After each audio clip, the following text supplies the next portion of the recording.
Yes, well, as we get older and older, I'm 77 right now. You can't live forever, you know. So if this procedure I'm going to have to clean the blood doesn't work, then I've got probably a few more months to make it before my kidneys shut down, you know. So that's kind of why I'm kind of going along with the interview at this time. You're seeing that what you went through is just too important for people not to know about. Yeah. Yeah. Can you just, can we start at the beginning with your military career and just walk through what exactly your experiences were? I was drafted into the military and got into the U.S. Army. After that, I was sent to the Signal Training Center in eastern United States. What year would this be? 58. I went through the Signal Training course. And at that time, I went through the radio teletype course and also the cryptography course, crypto. They had 5 instructors that were getting out of military service. So they pulled the top 5 students, and I was 3rd in the class. So I got pulled as an instructor. Now, were you at this time also working yet for CIA? No. Not yet? No. After one day, my boss came to me, and he said, how would you like to, you know, make some extra money? And I said, oh, money is good. So he's explained to me that he could put it through. I would have to get a top secret White House Q clearance for the job, you know. And I thought, boy, must be a pretty exclusive thing, you know. And I said, well, what is this? And he said that I'm director for the CIA for Eastern United States, you know. And I said, oh, I didn't know that. And he said, you weren't supposed to. After about 6 weeks, my security clearance came through, and I got my CIA card. It was an ID card, like a credit card, where I could just go up to the door and slice it, walk right in. And my name at that time, I used a artificial name too. Never used my real name.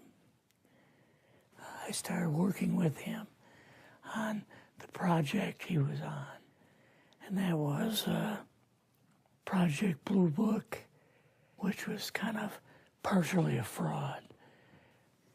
You're saying some of the Blue Book cases were, Yes. were completely fictitious? Yes. But the cases that we got came from, I think it was Fort Belvoir, Maryland. Fort Belvoir? Yeah. And it didn't come from the Pentagon, or it didn't come from CIA headquarters.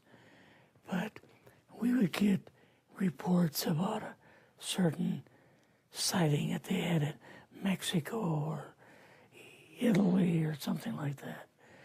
And then we had people that would follow through on it, that would go out and interview the people to see if they were nutcases or if it was real, you know. So they'd be going overseas frequently?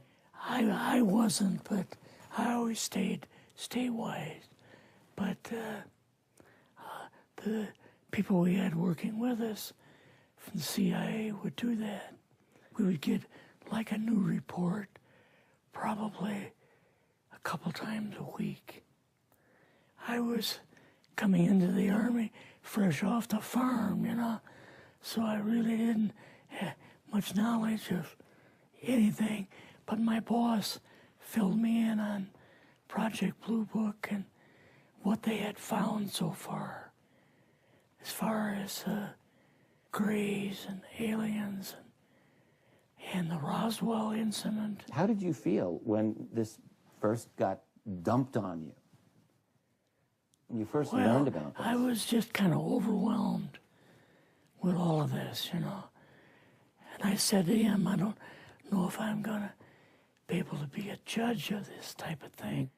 What's real, what's not, when I don't have much knowledge of it, you know. So... What did he say?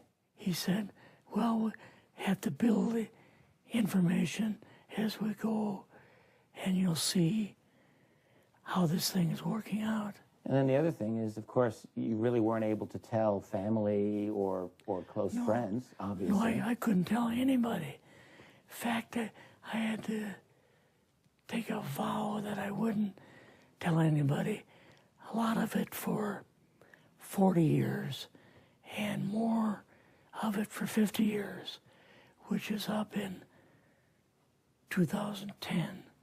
You're doing all this crypto work. You're looking at images, photographs, video. It's 1958, maybe the fall of 58. What happened after this? At that time, the Project Blue Book thing kind of went pot, you know. If you remember, back in those days, they kind of declared it as a nothing, you know. Mm-hmm. Right. And they were telling the world all UFOs are misidentifications, hoaxes, balloons, psychological issues, whatever. Yes. Yeah. So my boss came to me and he says, we've both got a new assignment. And he says, oh, I said, where are we going? Oh, he says, we're going to the Capitol. We're going to be part of the Eisenhower push. He's trying to find out something about, all about these aliens that MJ-12 was supposed to find out, but never sent back reports to him. The MJ-12, the UFO control group, were they calling it MJ-12 at that time? Yes.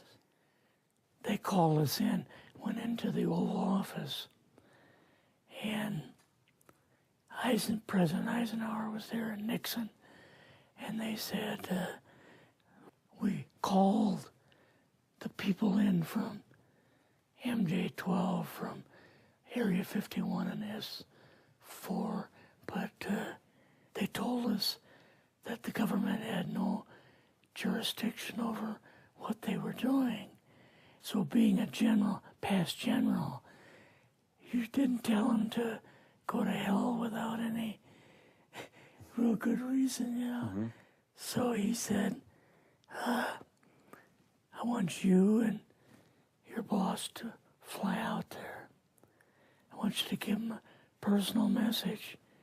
He says, I want you to tell them, whoever is in charge, tell them that to get in, they have this week, coming week, to get into Washington and to report to me.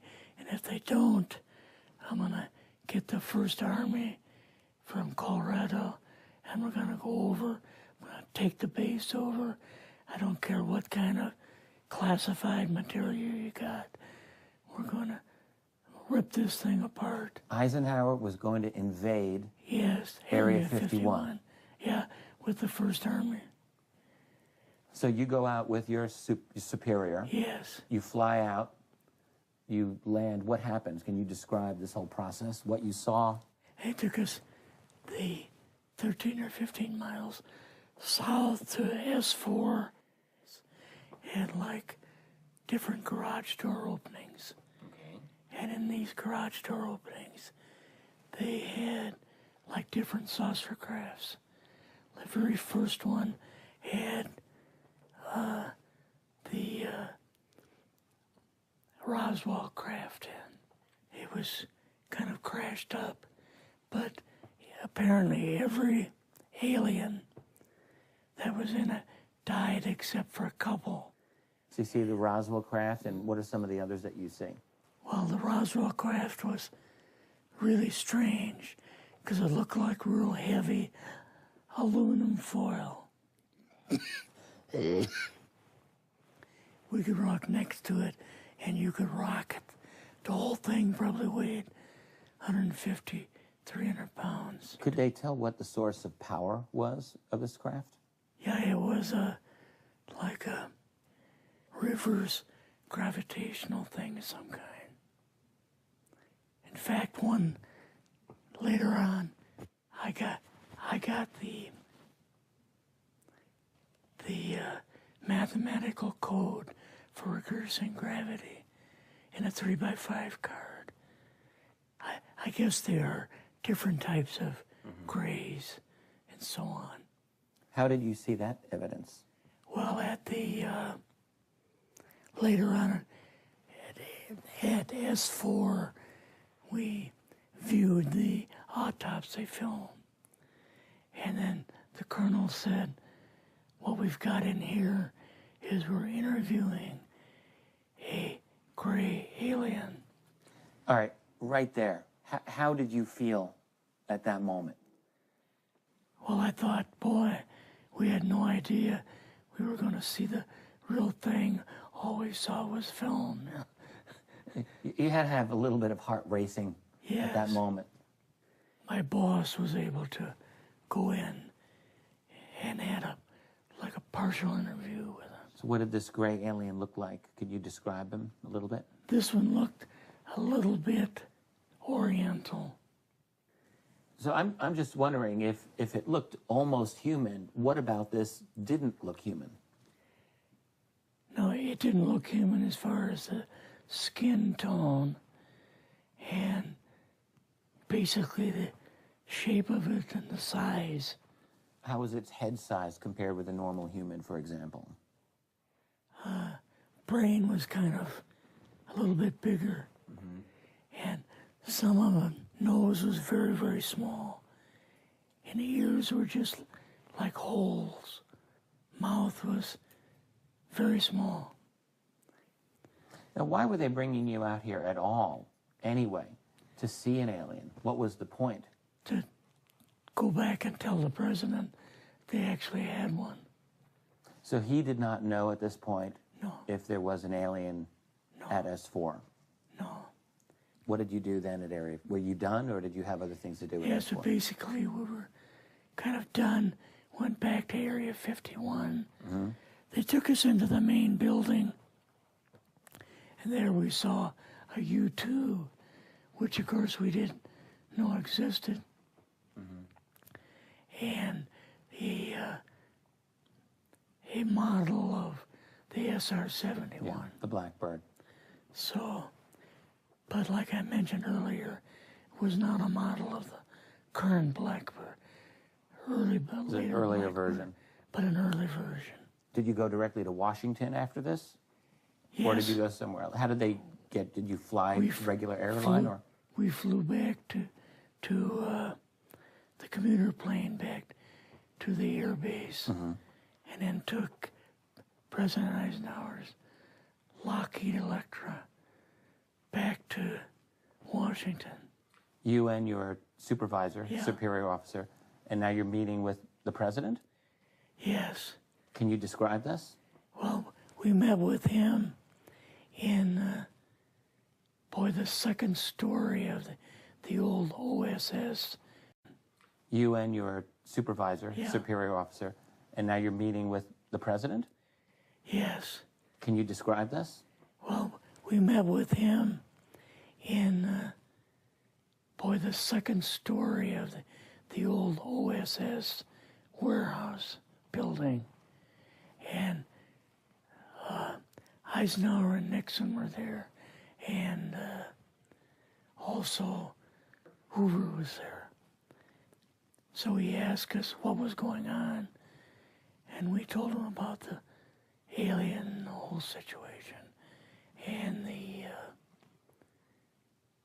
black projects and so on, and he was just totally shocked. He appeared for the first time to be worried, like he was worried. I would think that Eisenhower would, he certainly knew that flying saucers were real, Yes. He knew that there were aliens. So I guess I'm just wondering, what would he have been, really surprised about?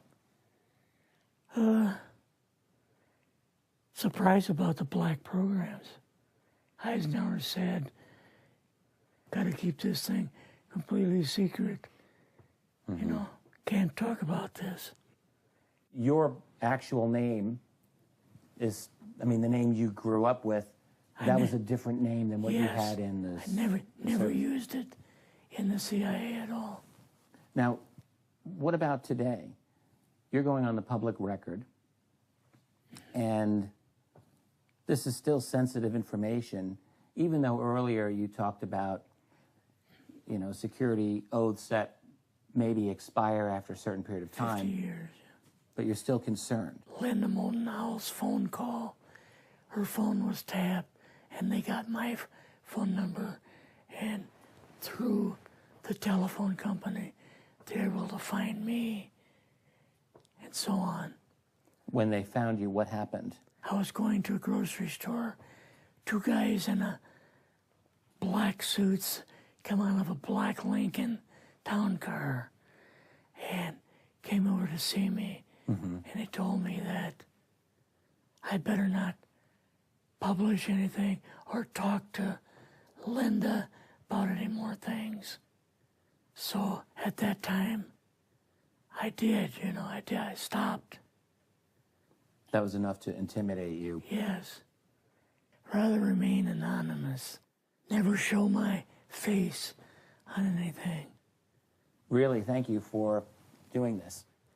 Yes, this was, I guess, kind of a good idea because I feel much better having talked about it.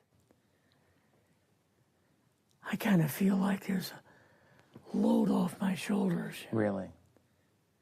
Because I had an awful lot of secrets that I had kept over the years.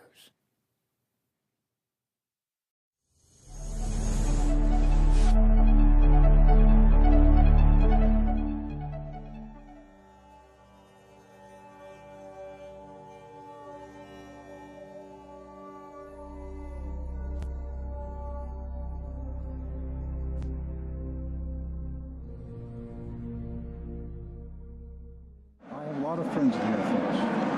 I won't criticize my friends. But the superior, their PSYOPs, I will criticize. Why do they do this? It's beyond my comprehension. They don't have to do this. The people want to know the truth. The young kids want to know the truth. Give them the truth. So that's the answer. These are another intelligence. They're ahead of us. They've proven it. In only one simple reason. They can fly in space and we can't. So it boils down to that simple. How are you going to overcome that? We don't know anything about how. So we got to start with what we know. The little we know is the greatest gift they gave us, not the hardware.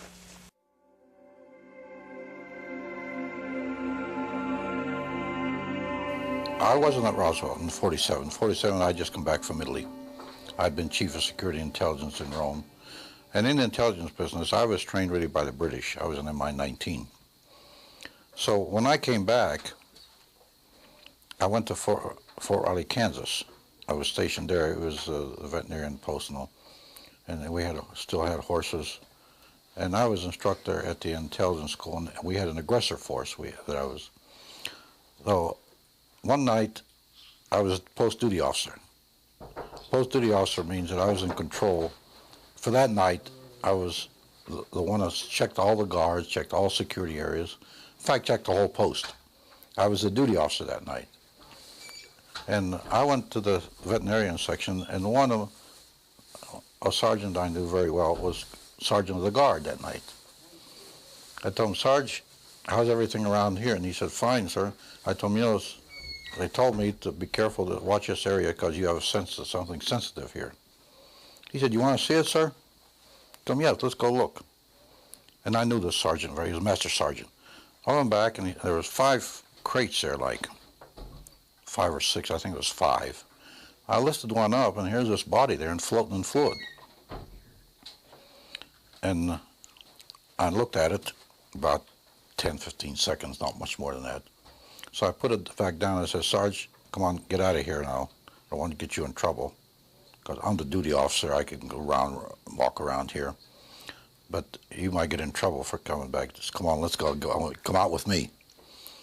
So we went out, and I told him, where did it come from, Sarge? He said, well, 5 trucks came through, are coming through here from an airfield in New Mexico, and they're heading for Wright-Patterson Air Force.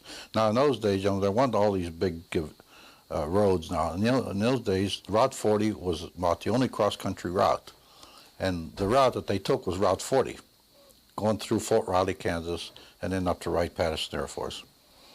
And I said, well, stay away from her, Sergeant. I don't want you to get in any trouble. I told him I can walk around and see. So, and I started to figure, what was that? First, I thought it was a child, because it was small. Then I looked at this head and all, right away, and this was only happened in a matter of seconds. Then I put the end back down, and the head was different, the arms were spindly, the body it was gray. So right at that moment, I figured, I don't know what this thing is. So like in intelligence business, I just better put it in the back of my head here and wait till maybe in the future I get corroboration so I can evaluate what it is. So I promptly forgot about it. 10 years later, I was down there, commanded the range in New Mexico, in White Sands, the Army missile firing range, in northern, right near Trinity site, my headquarters was. So my own radar started picking up items going 3,000 to 4,000 miles an hour in this area. I had pencil beam radars which locked on the target. And the boys told me at about 3,000 or 4,000 miles an hour, quick acceleration, they'd break the lock. And that was one of the best radars we had during the time. So every time that would happen, once I notified our headquarters, they said, oh, forget it, we're not interested. So I figured I won't tell them anything anymore. So every time that would happen, I'd tell the boys, bring me the tapes. Because all my computers and my firing had a tape which gave the whole firing sequence. And then we could check it after if anything went wrong, see. So I'd tell them, deliver the tapes to me personally. And I'd look them over. And yet what they told me was true. Then I left and went to Germany. And I started picking up the same things in Germany. 3,000 to 4,000 miles over flying Germany. Again, the pencil beam radar would lock on, and all the ones that would lock would break. Just before that, I was 4 years at the White House, and I kept getting reports there. But they were just reports. I mean, and they weren't actually cast in any sense that you put them in a file and keep them all together. They just were sporadic reports that came through. Of course, I had all the clearances, so I'd get them. Even code reports I used to get and all. And I did get one time a report that NSA was getting signals from space, which were not just space noise or or unscrambled or something you couldn't read. They were really very perfect and looked like something was guiding them. There was a real message, but we were never able to decode it. This was a very coordinated message. It wasn't space noise or jam or jumble mumble or anything like that, or just noise coming. It was a pattern. So the evaluation might come from outer space, some beings, and I got that report when I was at the White House, because I had the NSA clearances and all. And when I came back, General Trudeau pulled me in. He had reorganized research and development from a secondary mission logistics to a very compact, good unit, about 3,000 officers. It wasn't too compact. And then I went. First, when I reported in, I was a special assistant. Then he created the Foreign Technology Division about a week later and put me in charge of it. There I started getting the autopsy reports. I started getting other crash reports, the artifacts I got. And by that time I established, and I'd visited the site here. But when I came to research and development, which was 14 years later, by the way, I inherited all these artifacts, and I inherited the reports, autopsy reports from Walter Reed Hospital. Now, Walter Reed, there was a laboratory there, which was our laboratory, and we financed. That's who did the autopsies for us. But we didn't leave any copies to them. All copies had to come back to us, because after all, it was our lab. We financed it all. So there I started getting indication, proof that a crash really happened here. Of course, then I kept it quiet for 35 years. I had an oath with the general, and I didn't reveal the names of people. Even he criticized me. He said, 35 years you kept a secret, didn't even tell your family. I thought, why should I tell anybody? No, the general told me, he said, Phil, let's keep it secret. When I die, though, I relieve you of my oath. 3 years ago, the general died. And I start putting all this on paper. My grandchildren, he said, what'd you do during the war? I said, I better leave them a legacy. Really, I had no intention of ever writing a book, being in the military like that. But finally it evolved and gradually moved up. I started to write, and it evolved into this finally. So that's the background, my background. And as I say, I had the evidence that a crash did happen here. And where did it happen? The site that I went to the other day was CNN. Because that's the one, I've been to that site now, that's the 5th time I've been there. The one I saw was at one of the air bases. Yeah, I'm not going to say where it was, but it was there. And that was it. I didn't go in it. And I say that I had a lot of information on what was inside. There was nothing I could gain by going inside and looking at it. I had the drawings, how it looked inside. I had what was in there. And really, to go in, it would have been curiosity. And in those days, I didn't have the time for your curiosity.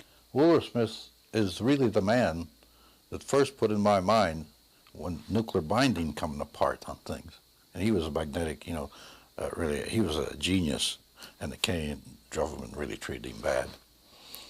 And then I was supposed to go to his laboratory visiting because the general told me when it was on. The general told him, Smith, he said, you and the colonel have a lot to talk about. I'll let the colonel come up and visit you at your lab on Mayber on Lake Ontario. Well, I put it off. In 1962, I decided to go up. I called up, and they told me Mr. Smith died of cancer. And I never really got to go to his laboratory. But he gave us a piece of metal that he took from a flying saucer. You exchanged, didn't you? We exchanged, and he brought ours back later. I was going to ask you one last thing. If you only had a moment to speak in open congressional hearings to discuss what happened 50 years ago, what would you say? I say it happened, and I'd add on to that. Give us information to the young people of the world in this country. They want to hear it. They want it. Give it to them. Don't hide it and tell lies and make stories. They're not stupid. They're not young men that'll panic. In fact, my own nephew was research director of Daco Corporation. He tells me, he says, Uncle Phil, why don't they tell us the truth? We're not going to panic and pull our hair out. And one good example of this, which I always tell, to prove this point, that the young people will want it and they're not going to panic, they want to hear this. And that's one of the reasons I wrote this. Even my own grandchildren now will see it. And I always prove it this way. I commanded a battalion of 1,500 men, combat battalion. Average age of my soldiers was 19 and a half years old. I told my exec one day, my God, Maine, we're sending babies into battle. And these kids, they fought the greatest armies in the world. They didn't run, they didn't panic. They stood there and fought. And why do you think they'll panic? They wanted this information. They deserve it. It's their information. It doesn't belong to the Army or the Department of Defense. It's theirs. If it's classified, take the classification off and give it to them. Who's covering it up now? I mean, is there any one organization? Look, I always say this. Now, here's what I say. The government is so big and so vast that if you leave it alone, it'll cover itself up. When I testified in front of missing prisoners of war in front of Congress, the Senate, and later, not too long ago, in front of the House. And they asked me a question like this, and I told them, look, you know, it amazes me when a Scowcroft, a General Scowcroft, and a Kissinger can come up here in front of you, gentlemen, and say there's no information there. I sent it myself from Tokyo over teleconference over a 2-year period. How can I say that? And all the families were sitting there, and they wanted to hear this, see. Later on, we searched for it, we found it. It had fallen through the cracks. The politicians didn't care. They want their own little bailiwick, their own little ego, and do their own little job and get in the newspapers. If a prisoner of war missing from families, they don't care. And I brought this out when I testified. And the cover-up happens like that sometimes with nobody doing anything. It'll cover itself up and fall through the cracks, as I put it. And we never trusted CIA because in my day, Stalin gave orders to get to this information that came out of Roswell to some of his top scientists and agents. That order went out. And we knew that in the special intelligence that I was in the Pentagon, which was very closely held. KGB trying to penetrate that, but they never did. And we knew that Stalin, they send agents out all over this area here to try to get information on Roswell. And yet we stood back like fools and said it didn't exist. It was a weather balloon. They didn't think it was a weather balloon. Countries in Europe are taking this very serious. They're not like us here. They're not going to put out stories that there were dummies came out of the air or people with big heads. Those people are a little more serious about this than we are. But around here, I'm even surprised to see the reaction from these people. Because somebody like me has never been out like this, you know, and after being in the military, you don't go out and give interviews and write books and things like that. Because when we gave the information out, we gave it out and insisted they take the patents. But also we put a little bit of a requirement on there. Requirement, feed it back to us for the competitive edge of the Army. Take the patents, make all the money you want, but give it to the American people and give it to the world. The Japanese, they interviewed me, and I told them when we put the integrated circuit out, we also gave it to you. I've testified in front of 6 congressional committees. If they want me to, providing it's serious, and they're not going to put it in the archives and just put it away. And when I went to Robert Kennedy, this is a provision I put on, I would testify if I went 4 years to the White House, that something is done with it, not just Congress sitting up there for publicity purpose. I'll go any time they want to. There's no hitch on me. And I'll tell them anything they want, providing they're serious. I won't go up there to help a senator or congressman get elected. Look, there's a lot of stupidity involved, let's face it. Maybe mine was a little stupidity. I kept it quiet so long, but I had an oath with the general that I wasn't going to talk till he died 3 years ago. And also other people involved. And like I told you before, I don't reveal them unless they want to come forward themselves. There's enough electromagnetism in this world where it can draw. So the extraterrestrial, he's a little different. He's composed in a way of cells also, like humans are. This structure has some metallic surroundings. It has to survive in space from debris in space, which keeps striking it constantly. It'll knock holes in it. So there's a little different strength there that will last a few more years. It is really almost a biological type of biological structure because the extraterrestrial fits in it, but made with a little more strength that's needed in the extra. Remember, these cloners that made these things made them in a way where they would fit in what they wanted them to fit in. The ship itself is maybe a biological type structure because of the cell and the atom structure, but it's all created with more strength because it has to resist more. This being is protected in a way. Now, when this being comes in this world, he will wear a suit, skin-tight suit, which we found. His skin is atomically aligned, and his suit is atomically aligned.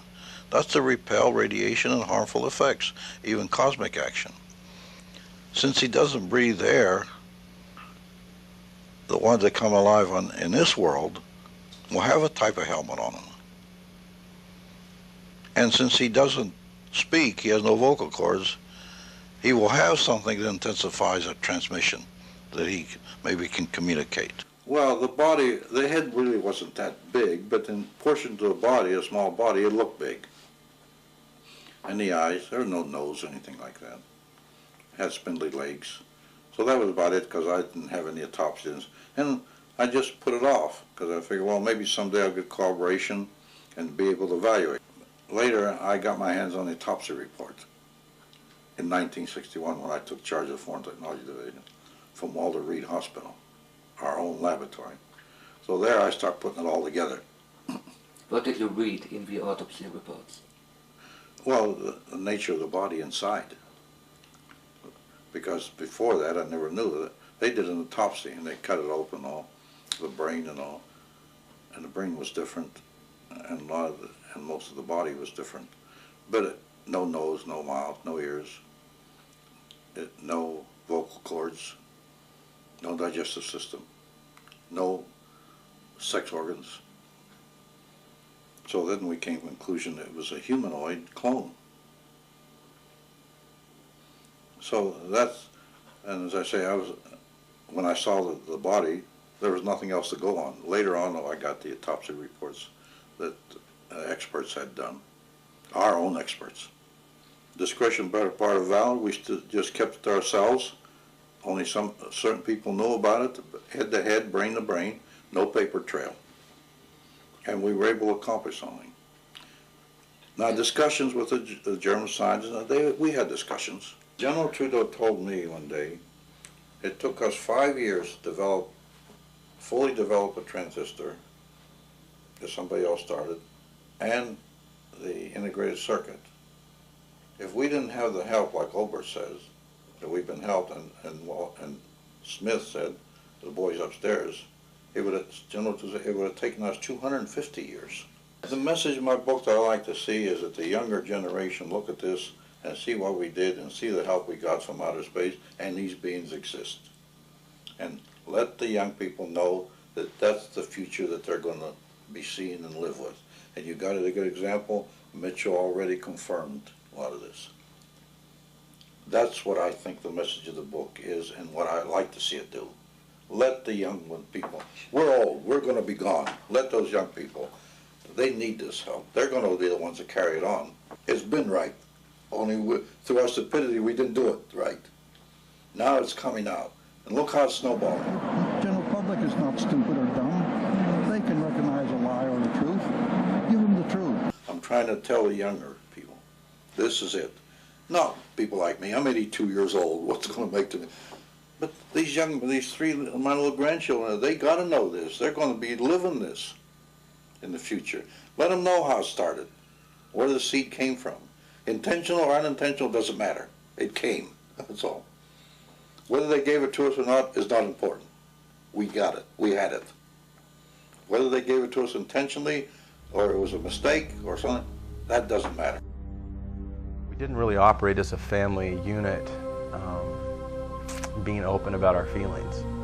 Everything was kept a secret, and so that was carried on, even my mother, and so it affected us as human beings, and when I graduated school, it was very difficult to interact with people because I felt that there was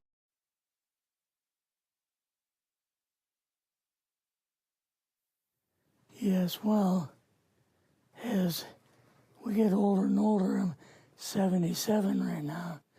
You can't live forever, So if this procedure I'm going to have to clean the blood doesn't work, then I've got probably a few more months to make it before my kidneys shut down, So that's kind of why I'm kind of going along with the interview at this time. You're seeing that what you went through is just too important for people not. For the job, And I thought, boy, it must be a pretty exclusive thing, And I said, well, what is this? And he said that I'm director for the CIA for Eastern United States, And I said, oh, I didn't know that. And he said, you weren't supposed to. After about 6 weeks, my security clearance came through, and I got my CIA card.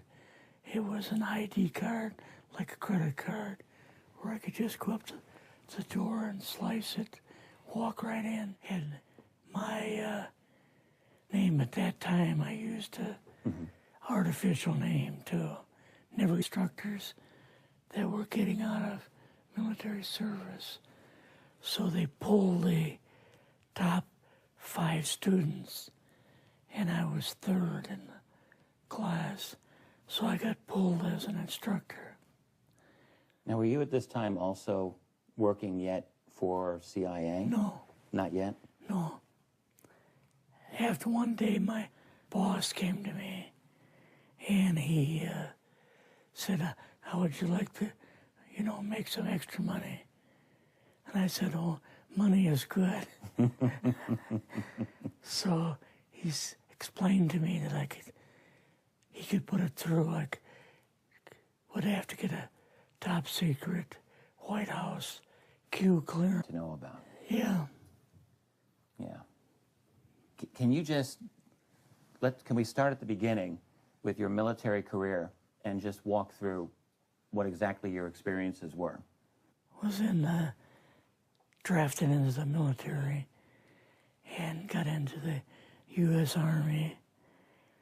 After that, I was sent to the Signal Training Center in eastern United States. What year would this be? 58. I went through the signal training course. And at that time, I went through the radio teletype course and also the cryptography course, crypto. They had 5 and used my real name. I started working with him on the project he was on. And that was Project Blue Book, which was kind of partially a fraud. You're saying some of the Blue Book cases were completely fictitious? Yes. But the cases that we got came from, I think it was Fort Belvoir, Maryland. Mm-hmm. Fort Belvoir? Yeah. And it didn't come from the Pentagon, or it didn't come from CIA headquarters. But we would get reports about a certain sighting that they had